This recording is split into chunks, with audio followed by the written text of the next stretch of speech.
Now, quick FYI before I dive into this, if you hear any noise like a fan, well, I'm just gonna be completely honest, it's way too fucking hot. It's like 98 degrees in here. I'm fucking dying. I'm sweating so much. So, yeah, if you hear the fan in the background, please forgive me, but I'm not turning that off, because if I did, I'd probably die. So, with that being said, let's begin with this week's episode of Boku no Hero Academia.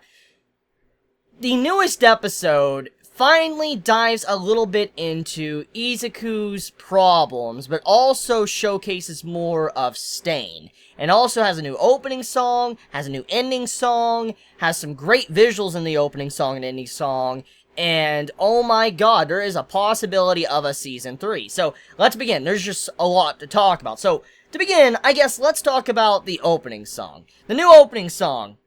Big fan of it. I like the opening song, I like the music. I know some might not completely like it, but I truly enjoy that opening song. I like the scenes and visuals inside of it. There's a lot of, I guess, potential spoilers for a possibility of a Season 3, because looking at the content that was inside of the opening song, there's some stuff in there that doesn't seem like it should be there unless they're planning on going past this upcoming arc. So, there's a very good likely possibility that we're probably going to have an extension to this series. Like, either the series is going to go further than, like, it should. For instance, you know how we're going to have, like, another 12 episodes of this, and then it's going to conclude, and then we'll have to wait for Season 3? They might continue making episodes, like, and make this an ongoing shonen-type series, which would be very fucking cool if that's what Studio Bones does. But regardless if that happens or not, there's a lot of things in the opening song that implies that there is going to be a Season 3. So I'm pretty hyped about that, because the reason why, I don't necessarily want to spoil, because there's a lot of anime-onlys out there, and I don't want to spoil names or talk about certain involvement of characters or anything, but I will say this. Some of you that are manga readers, if you go in the opening song, when you see certain characters, you'll see, like, the villain side and all that. I'm not going to point out where it's at or what they look like, but go yourself and you can check for yourself, manga readers, and you'll see certain characters that pop up later after this upcoming arc. So, it looks like we're probably going to be getting a Season 3. Anyways, though, with that being said, I want to talk about the actual more along the lines of the visuals, besides hinting at a Season 3. So, the visuals of the opening song showcases what was mentioned in this episode, like one of the big things that is plaguing Izuku as a hero, and for him to grow, he needs to overcome his shackles. Now, these shackles, which I actually have pulled up, I have the scene pulled up on my screen, Gran Torino gets on top of Izuku and pushes him down. He's like, "But your admiration for All Might and your sense of duty are like shackles."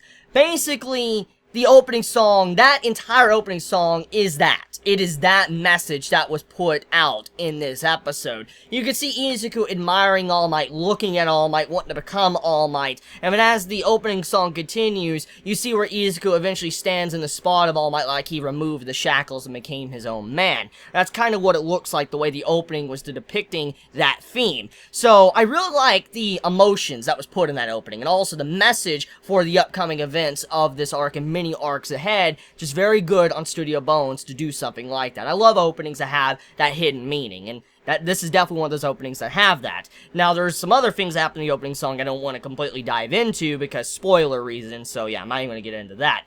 So anyways, next thing to get into, let's talk about the ending song. Then I can get into the contents of the episode. The ending song is fantasy. It's straight up fantasy, and it's nothing like what you would expect from Boku no Hero. For instance, it's just in a completely different genre, and many that are probably watching, if you're anime only, you're probably like, what the fuck is going on in that ending song? Now, I want to do a brief FYI.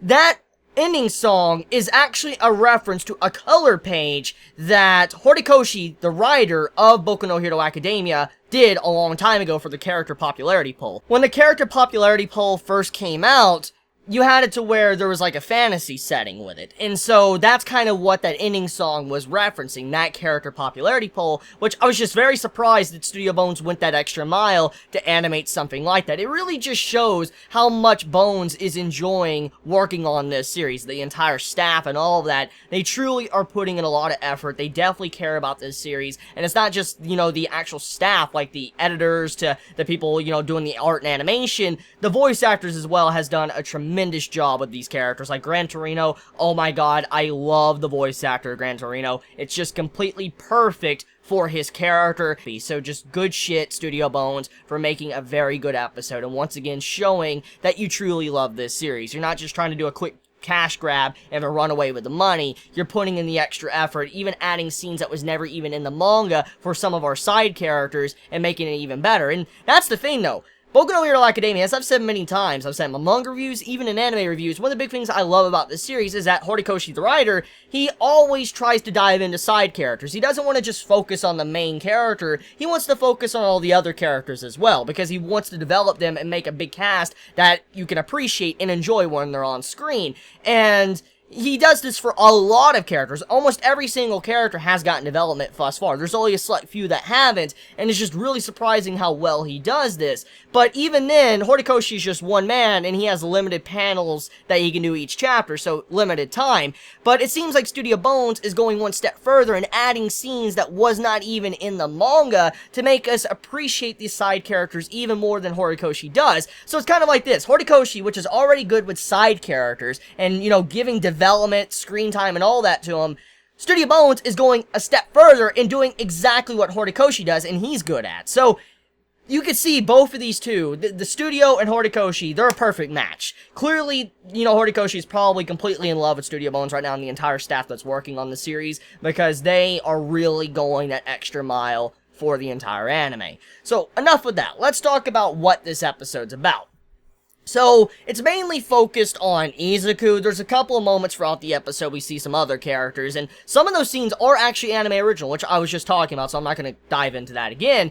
But the main point of this episode was Izuku overcoming some of the flaws within himself. As we know, Izuku's big problem with his quirk ability is that he's always shattering his bones like paper mache. I mean, look at the last fight he was in with Todoroki. He shattered himself, and now he has a big scar on his hand, and it's permanently there. It's never going to go away because of what he did and how he continuously hurt himself like a madman.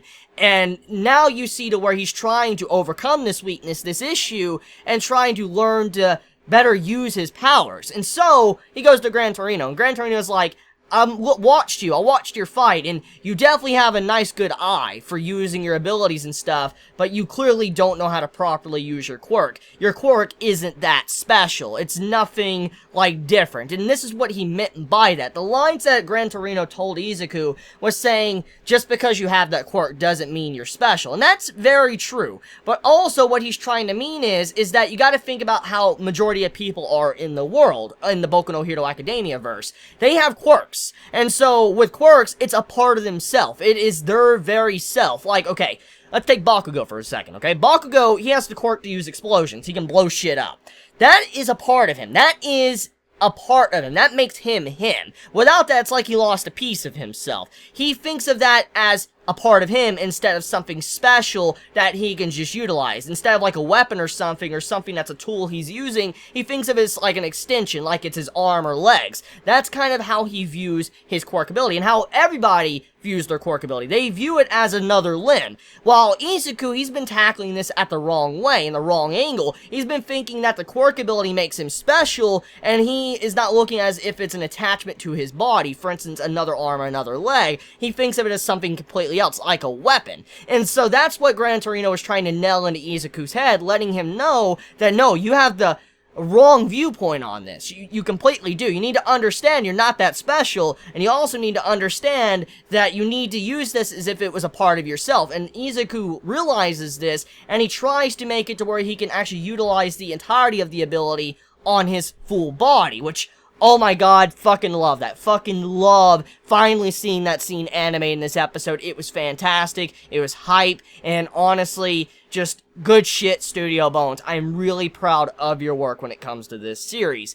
But getting back on topic, though, another thing to kind of emphasize this point, though, what Gran Torino was trying to, you know, actually dive in and teach Izuku was that he is a new quirk user. we gotta remember, at the end of the day, Izuku recently obtained his quirk. He hasn't had it for like a decade, 5-8 years. He's only had it very recently, and he hasn't been a quirk user for that long. And because of this, it's kind of like he's starting off as a newborn. Like when people finally get their quirks in Boku no Hero Academia Society, they're usually around 3 years old, 4 years old, maybe 2 years old, maybe even earlier than that. But when they start off as a kid, they have a long time to kind of use this ability and get used to it. For instance, a child, you know how a baby, when they're born, they gotta learn how to crawl and then walk. That's kind of what Izuku's doing. Before he can start walking, he's gotta learn how to crawl first. And he's been trying to rush out and try to fucking fight and run instead of learning how to crawl. And that's kind of what Gran Torino is also teaching. You need to learn how to crawl before you can fucking run a marathon. So yeah, there you go. That was the point of that scene. So the entire transformation, or when he uses One for All, oh my god, I've been waiting so fucking long, dude. Oh my god, I remember when I saw this in the manga, and I saw this scene, I'm like, I need this animated. I remember saying it even in my manga chapter reviews, I need this animated.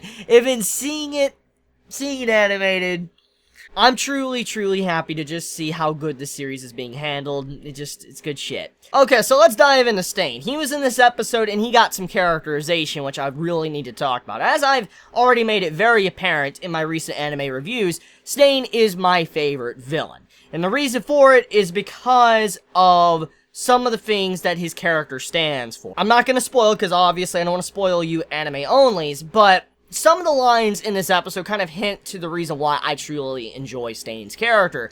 When Shigaraki reveals what he wants to do, he's like, I want to crush and kill All Might because I hate him, basically. I just want to do it just cuz. And he had like a Joker mentality. He just wanted to watch the world burn. That's the only thing he really wanted in that given moment. And you have it to where Stain's like, okay, you're the type of person I don't like. And many probably watching that, if you're anime only, was probably like, what the fuck? Like, shouldn't that be what you want to accomplish? Like, to take down All Might? I mean, he's the #1 hero. Shouldn't you want to bring down the big man? The man that stands on top, the symbol of peace. Shouldn't you want to bring that man down? And many are probably looking at Stain like, what? And when he said, like, look, I hate your kind the most because you don't have a reason. I prefer villains that kill with a conviction. They have a reason to do something. What he's saying is if you're one of those type of people that have no fucking reason to do what you're doing, no motive, like, someone that just goes out and just does shit to do shit, just to be evil for the sake of being evil, he doesn't like that. He's like, that's not how you should be. I hate those type of people. I want someone that has a reason to do these awful and scummy things they do.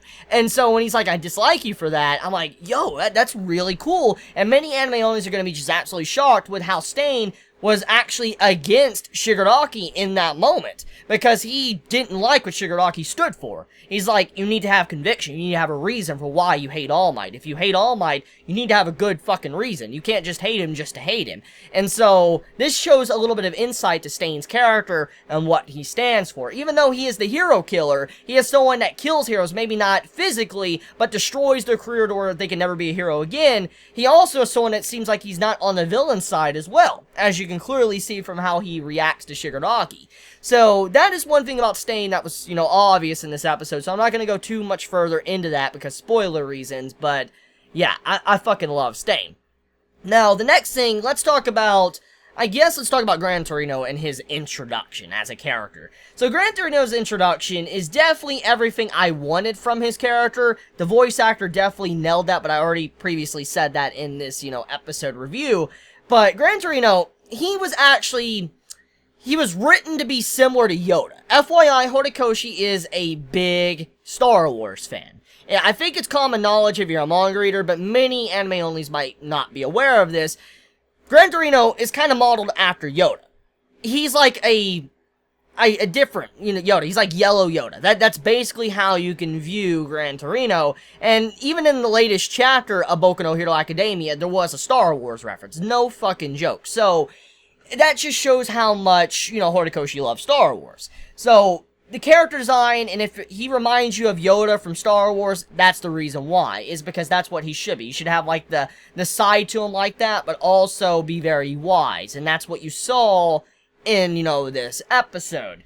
So, we also have other scenes with other characters, you know, showcasing themselves and what they're doing. For instance, Bakugo and how he's, you know, with, you know, Best Jeanist, and Jeanist is trying to teach him how to be a proper hero. That's some good shit. Just seeing Jeanist come in and trying to teach Bakugo how wrong he is. He's not that special. He's not the strongest. He's trying to put this man in his place. And so I really like Jeanist for that. He's trying to teach Bakugo a lesson. So that's definitely going to lead into some character development for him. And then you have the other characters like, yeah, Mineta, Great Boy, in this episode, and Mount Lady, which, oh my fucking god, I'm so glad Mount Lady is getting more spotlight in this anime series. I've already talked about that previously, how scenes are being added, but just Mount Lady has never been shown this much in the manga. I mean, she's shown every so often, but she's been shown a lot more now thanks to the popularity she has gotten from the anime, and it makes me very happy that Studio Bones continues to incorporate her in some way. She's always popping up. Really love her character, and I'm just glad she was also once again in this episode. And then other characters too, like Tsuyu, what she was doing, you know, Ochiko, we saw, just